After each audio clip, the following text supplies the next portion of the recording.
Well, well, well, well, well, well, well, well, well. Welcome back to the Hound of the Baskervilles. We are reading chapter 9. We're just going to jump right into it. So I hope you are ready with your snack and your ambiance. Let's go. Chapter 9. The Light Upon the Moor. Second report of Dr. Watson. Baskerville Hall, October 15th. Okay. My dear Holmes, if I was compelled to leave you without much news during the early days of my mission, you must acknowledge that I am making up for lost time, and that events are now crowding thick and fast upon us. In my last report, I ended upon my top note with Barrymore at the window, and now I have quite a budget already which will, unless I am much mistaken, considerably surprise you. Things have taken a turn which I could not have anticipated.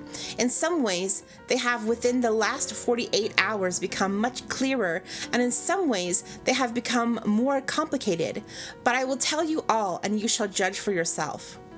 Before breakfast on the morning following my adventure, I went down the corridor and examined the room in which Barrymore had been on the night before. The western window through which she had stared so intently has, I noticed, one peculiarity above all other windows in the house. It commands the nearest outlook onto the moor.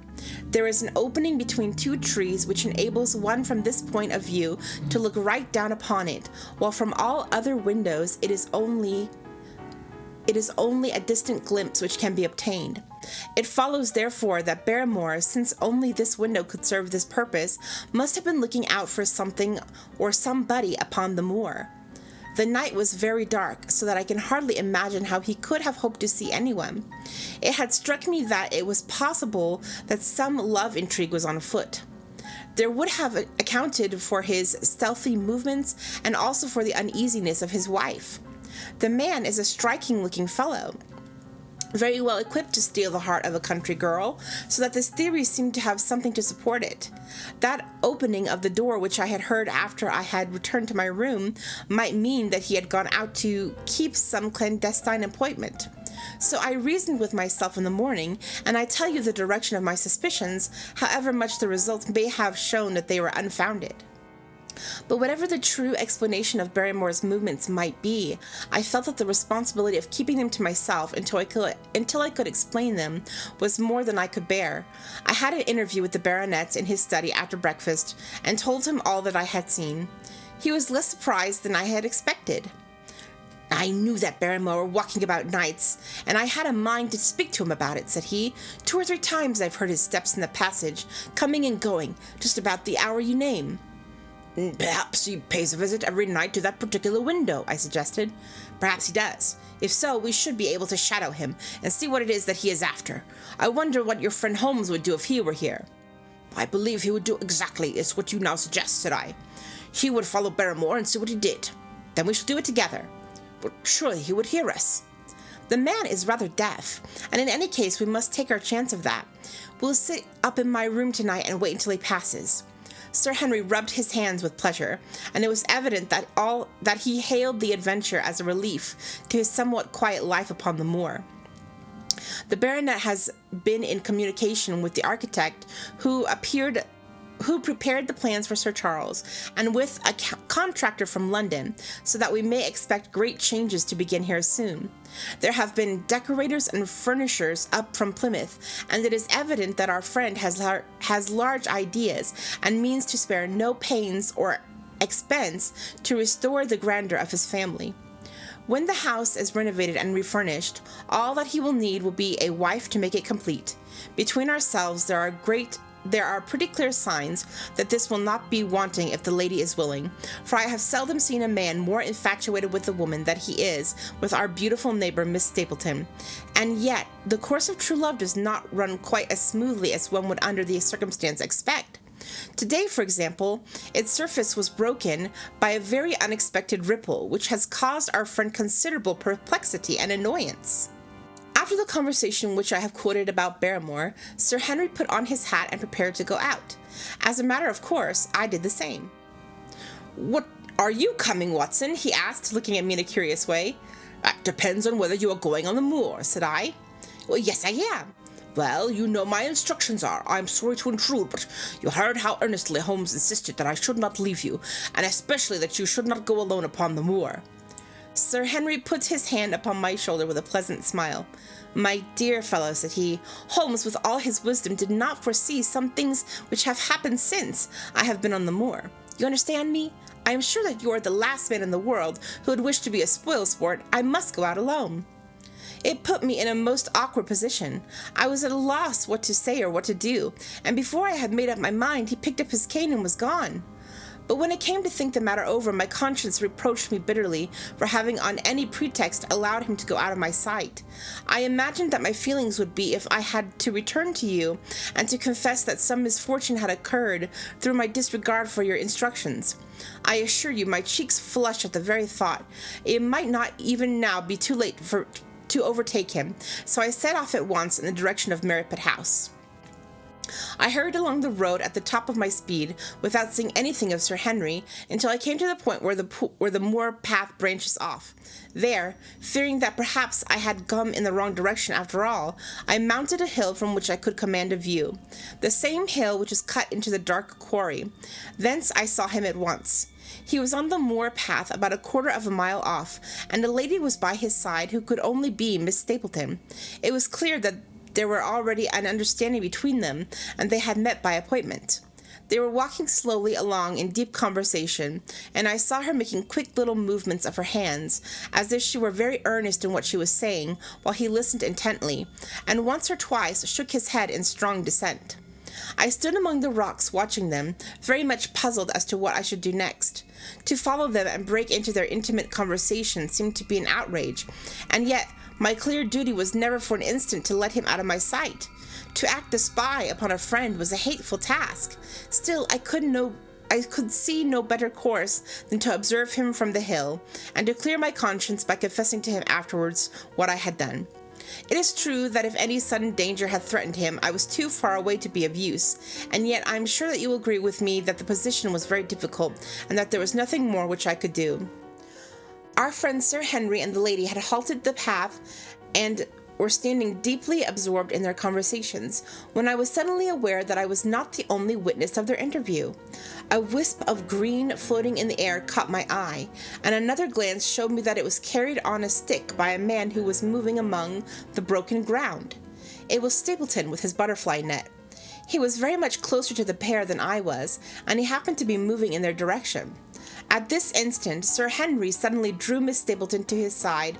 His arm was around her, but it seemed to me that she was straining away from him with her face averted. He stooped his head to hers, and she raised one hand as if in protest. Next moment I saw them spring apart and turn hurriedly around. Stapleton was the cause of the interruption. He was running wildly toward them, his absurd net dangling behind him. He gesticulated and almost danced with excitement in front of the lovers. What this scene meant I could not imagine, but it seemed to me that Stapleton was abusing Sir Henry, who offered explanations which became more angry as the other refused to accept them. The lady stood by in haughty silence. Finally, Stapleton turned upon his heel and beckoned in a peremptory way to his sister, who, after an irresolute glance at Sir Henry, walked off by the side of her brother. The naturalist's angry gestures showed that the lady was included in his displeasure.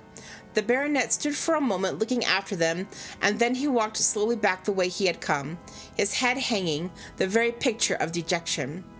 What all this meant I could not imagine, but I was deeply ashamed to have witnessed so intimate a scene without my friend's knowledge.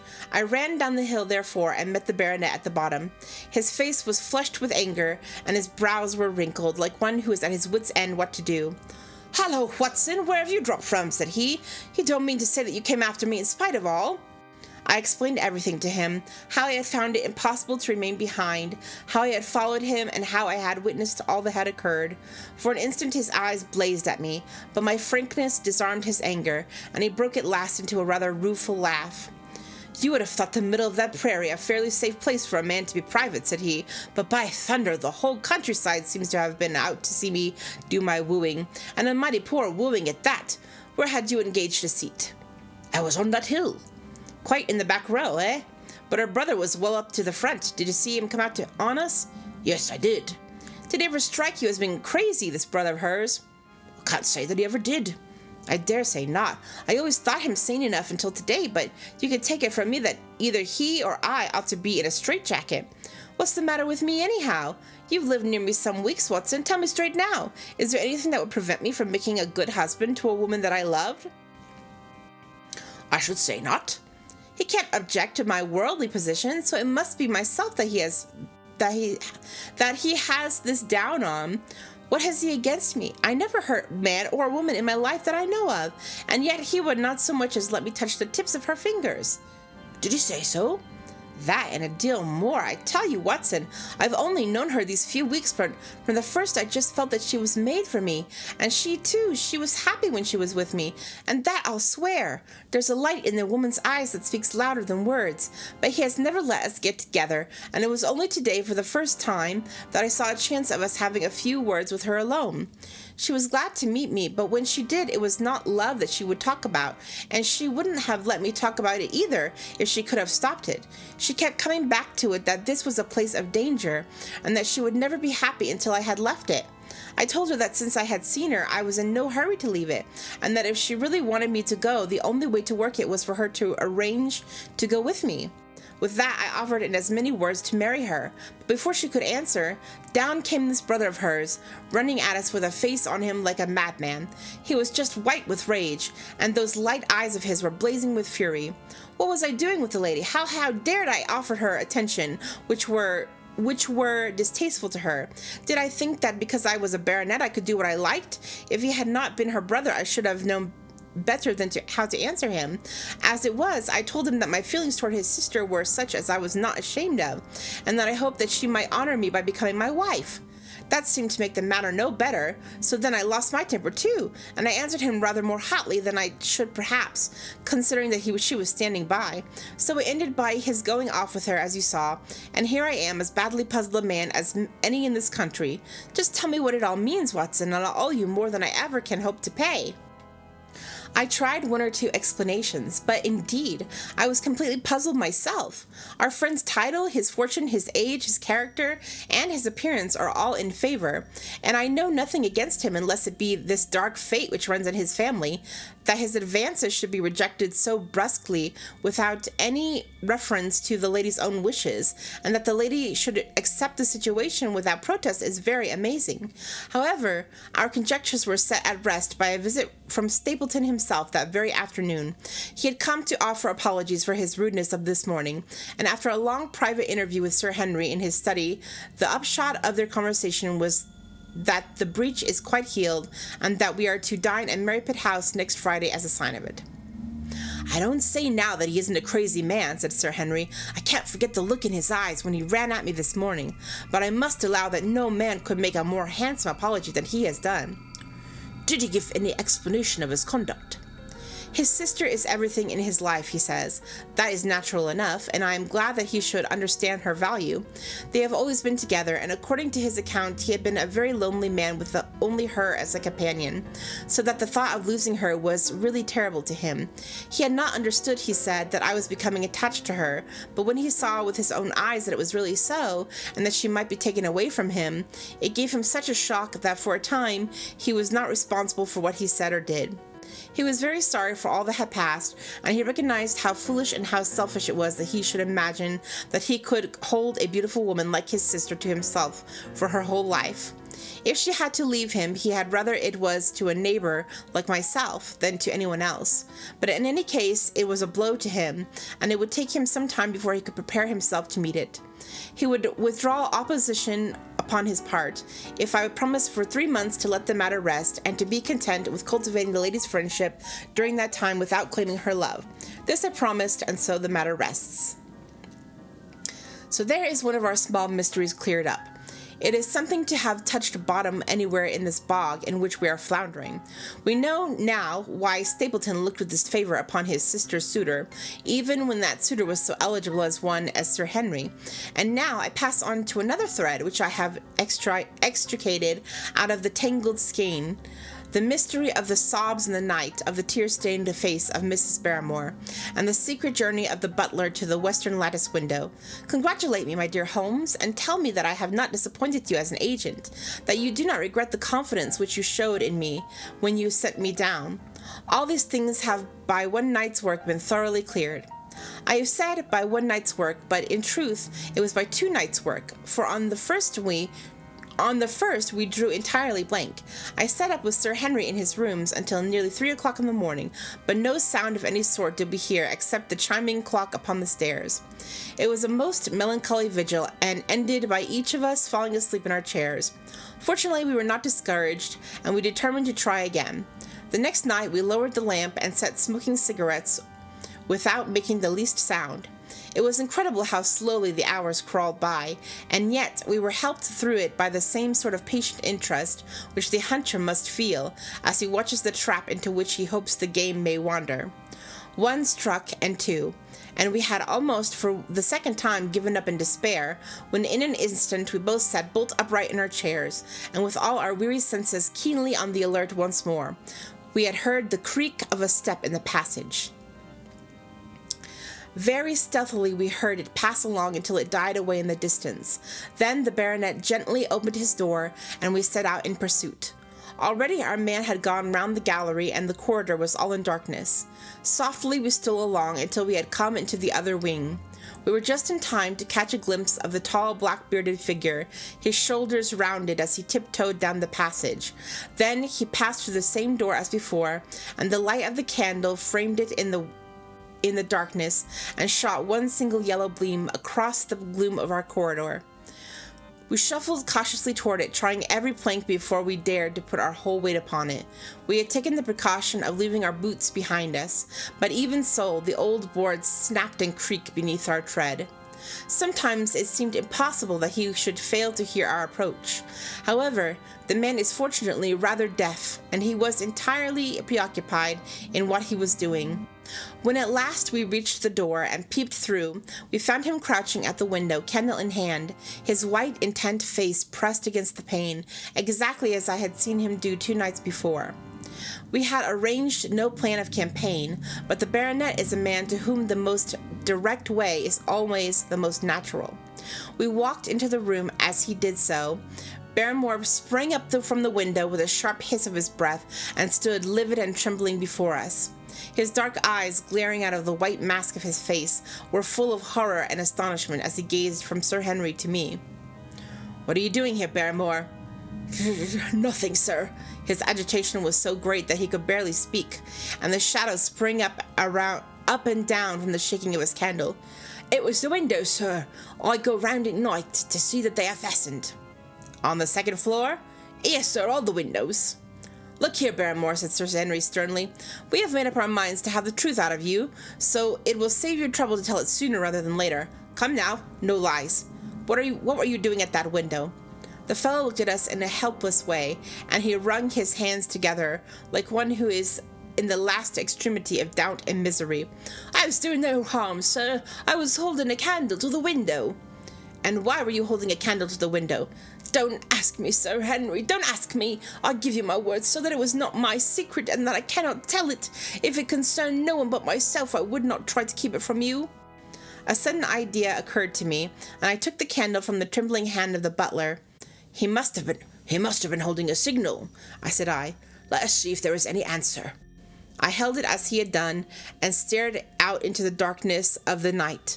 Vaguely I could discern the black bank of the trees and the lighter expanse of the moor, for the moon was behind the clouds, and then I gave a cry of exultation, for a tiny pinpoint of yellow light had suddenly transfixed the dark veil, and glowed steadily in the center of the black square framed by the window.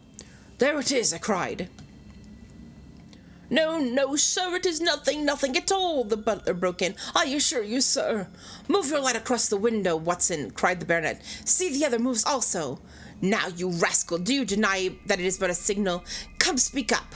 Who is your confederate out yonder, and what is this conspiracy that is going on?" The man's face became openly defiant. "It is my business, and not yours. I will not tell." "Then you leave my employment right away." "Very good, sir, if I must." and you go in disgrace. By thunder, you may well be ashamed of yourself. Your family has lived with mine for over 100 years under this roof, and here I find you deep in some dark plot against me. No, no, sir, not against you. It was a woman's voice, and Mrs. Barrymore, paler and more horror-struck than her husband, was standing out at the door.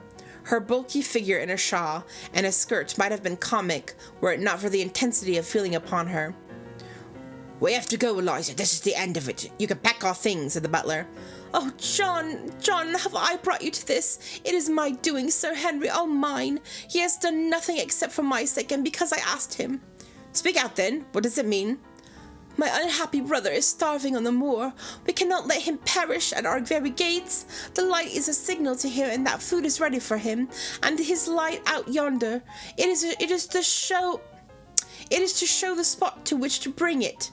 Then your brother is the escaped convict, sir. Selden, the criminal. That's the truth, sir, said Barrymore. I said that it was not my secret, and that I could not tell you, but now you have heard it, and you will see that if there was a plot, it was not against you. This, then, was the explanation of the stealthy expeditions at night, and the light at the window. Sir Henry and I both stared at the woman in amazement. Was it possible that this stolidly respectable person was of the same blood as one of the most notorious criminals in the country? Yes, sir, my name was Selden, and he is my younger brother. We humoured him too much when he was a lad, and gave him his own way in everything, until he came to think that the world was made for his pleasure, and he could do what he liked in it. Then, as he grew older, he met wicked companions, and the devil entered into him, until he broke my mother's heart, and dragged our name into the dirt. From crime to crime he sank lower and lower, until it is only the mercy of God which has snatched him from the scaffold. But to me, sir, he was always the little curly-headed boy that I had nursed and played with as an elder sister would. That was why he broke prison, sir. He knew that I was here, and we could not refuse to help him. When he dragged himself here one night, weary and starving, with the warders hard at his heels, what could we do? We took him in and fed him and cared for him. Then he returned, sir, and my brother thought he would be safer on the moor than anywhere else until the hue and cry was over, so we lay in hiding there. But every second night we made sure if he was still there by putting a light in the window, and if there was an answer, my husband took out some bread and meat to him. Every day we hoped that he was gone, but as long as he was there, we could not desert him. That is the whole truth, as I am an honest Christian woman, and you will see that if there is blame in the matter, it does not lie with my husband, but with me, for whose sake he has done all that he has done. The woman's words came with intense earnestness, which carried conviction with them. Is this true, Barrymore? Yes, Sir Henry, every word of it. Well, I cannot blame you for standing by your own wife. Forget what I have said. Go to your room, you two. We shall talk further about this matter in the morning. When they were gone, we looked out the window again. Sir Henry had flung it open, and the cold night wind beat in upon our faces. Far away in the black distance there still glowed that tiny point of yellow light. I wonder if he dares, said Sir Henry. It may be so placed as to be only visible from here. Very likely. How far do you think it is? Out by the cliff Tor, I think. No more than a mile or two off. Hardly that. Well, it cannot be far if Barrymore had to carry out the food to it, and he is waiting, this villain, beside the candle. By thunder, Watson, I'm going out to take that man. The same thought had crossed my own mind. It was not as if the Barrymores had taken us into their confidence. Their secret had been forced from them. The man was a danger to the community, an unmitigated scoundrel for whom there was neither pity nor excuse. We were only doing our duty in taking this chance of putting him back where he could do no harm. With his brutal and violent nature, others would have to pay the price if we held our hands. Any night, for example, our neighbors, the Stapletons, might be attacked by him, and it may have been the thought of this which made Sir Henry so keen upon the adventure. I will come, said I. And get your revolver and you put on your boots. The sooner we start, the better, as the fellow may put out his light and be off. In 5 minutes we were outside the door, starting upon the expedition. We hurried through the dark shrubbery, amid the dull moaning of the autumn wind and the rustle of the falling leaves. The night air was heavy with the smell of damp and decay. Now and again the moon peeped out for an instant, but the clouds were driving over the face of the sky, and just as we had come out on the moor, a thin rain began to fall. The light still burned steadily in front. Are you armed?" I asked. "I have a hunting crop." "We must close in on him rapidly, for he is said to be a desperate fellow. We shall take him by surprise, and have him at our mercy before he can resist." "I say, Watson," said the baronet, "what would Holmes say to this? How about that hour of darkness in which the power of evil is exalted?" As if in answer to his words, there rose out of the vast gloom of the moor that strange cry which I had already heard upon the borders of the great Grimpen mire. It came with the wind through the silence of the night, a long deep mutter with a rising howl, and then the sad moan in which it died away. Again and again it sounded, the whole air throbbing with it, strident, wild, and menacing. The baronet caught my sleeve and his face glimmered white through the darkness. "My God, what's that, Watson?" "I don't know. It's a sound they have on the moor. I heard it once before." It died away, and the absolute silence closed in upon us. We stood straining our ears, but nothing came. "Watson," said the baronet, "it was the cry of a hound." My blood ran cold in my veins, for there was a break in his voice which told of the sudden horror which had seized him. "What do they call this sound?" he asked. "Who?" "The folk on the countryside." "Oh, they are an ignorant people. What should we mind what they call it? Tell me, Watson, what do they say of it?" I hesitated, but could not escape the question. "They say it is the cry of the Hound of the Baskervilles." He groaned and was silent for a few moments. "A hound it was," he said at last, "but it seemed to come from miles away, over yonder, I think." "It was hard to say whence it came." "It rose and fell with the wind. Isn't that the direction of the great Grimpen mire?" "Yes, it is." "Well, it was up there. Come now, Watson. Didn't you think yourself that it was the cry of a hound? I'm not a child. You need not fear to speak the truth." "Stapleton was with me when I heard it last. He said that it might be the calling of a strange bird." No, it was a hound. My God, can there be some truth in all these stories? Is it possible that I really am in danger for so dark a cause? You don't believe it, do you, Watson?" No. And yet it was one thing to laugh about it in London, and it is another to stand out here in the darkness of the moor, and to hear such a cry as that. And my uncle! There was the footprint of the hound beside him as he lay. It all fits together. I don't think that I am a coward, Watson, but that sound seemed to freeze my very blood. Feel my hand." It was as cold as a block of marble. "You'll be all right tomorrow." "I don't think I can get that cry out of my head. What do you advise we do now?" "Shall we turn back?" "No, by thunder, we have come out to get our man, and we will do it. We after the convict, and a hellhound as likely as not after us. Come out, we'll see it through, if all the fiends of the pit were loose upon the moor." We stumbled slowly along the darkness, with the black loom of the craggy hills around us, and the yellow speck of light burning steadily in front. There is nothing so deceptive as the distance of a light upon a pitch-dark night, and sometimes the glimmers seemed to be far away upon the horizon, and sometimes it might have been within a few yards of us, but at last we could see whence it came, and then we knew that we were indeed very close. A guttering candle was stuck in a crevice of the rocks, which flanked it on either side, so as to keep the wind from it, and also to prevent it from being visible, save in the direction of the Baskerville Hall.